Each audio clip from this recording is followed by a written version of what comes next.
अस्सलाम वालेकुम। Irritable bowel syndrome in short IBS एक ऐसी कंडीशन है जिसमें हमारी लार्ज इंटेस्टाइन इफेक्ट होती है। हमारी लार्ज इंटेस्टाइन, जिसे कोलोन भी कहा जाता है, हमारे डाइजेस्टिव सिस्टम का आखिरी हिस्सा होती है। जब हम फूड खाते हैं तो लार्ज इंटेस्टाइन तक पहुंचने से पहले फूड में से न्यूट्रिएंट्स और मिनरल्स एब्जॉर्ब हो चुके होते हैं, और जब फूड हमारी लार्ज इंटेस्टाइन में पहुंचता है तो हमारी लार्ज इंटेस्टाइन के मसल्स पेरिस्टालिसिस मूवमेंट के जरिए इस फूड को आगे भेजते हैं, और इसी दौरान लार्ज इंटेस्टाइन में फूड में से वाटर कंटेंट भी एब्जॉर्ब होता रहता है, और इस तरह ये फूड पास होते होते रेक्टम तक पहुंच जाता है। रेक्टम लार्ज इंटेस्टाइन के लास्ट पोर्शन को बोलते हैं। रेक्टम में food as a waste material store होता है जिसे स्टूल्स कहा जाता है, और फिर ये स्टूल्स थ्रू एनस बॉडी से बाहर निकाल दिए जाते हैं। स्टूल्स को रेक्टम में स्टोर होने और बॉडी से बाहर निकालने के लिए एक नॉर्मल वाटर कंटेंट की ज़रूरत होती है।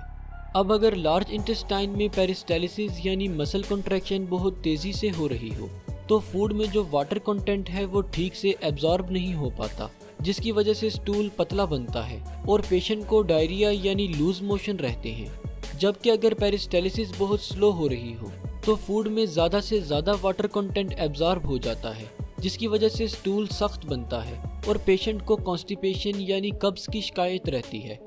इरिटेबल बाउल सिंड्रोम के पेशेंट को या तो डायरिया या फिर कॉन्स्टिपेशन की शिकायत रहती है, या फिर कुछ मरीजों को ये दोनों कंडीशंस वक्फे वक्फे से रहती हैं। इसके अलावा IBS के मरीजों में स्टमक क्रैम्प, गैस और ब्लोटिंग भी देखने को मिलती है।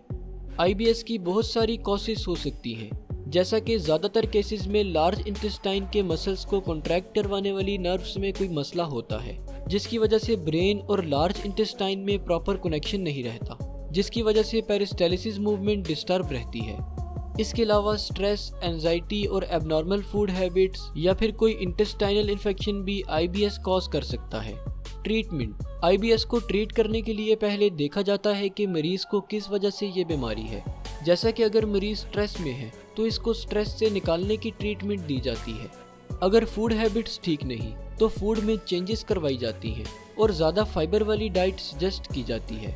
अगर ज़्यादा डायरिया रहता है तो पेरिस्टालिसिस को स्लो करने वाली ड्रग्स दी जाती हैं, और अगर कॉन्स्टिपेशन रहती है तो पेरिस्टालिसिस को फास्ट करने वाली ड्रग्स दी जाती हैं। शुक्रिया। अल्लाह हाफिज़।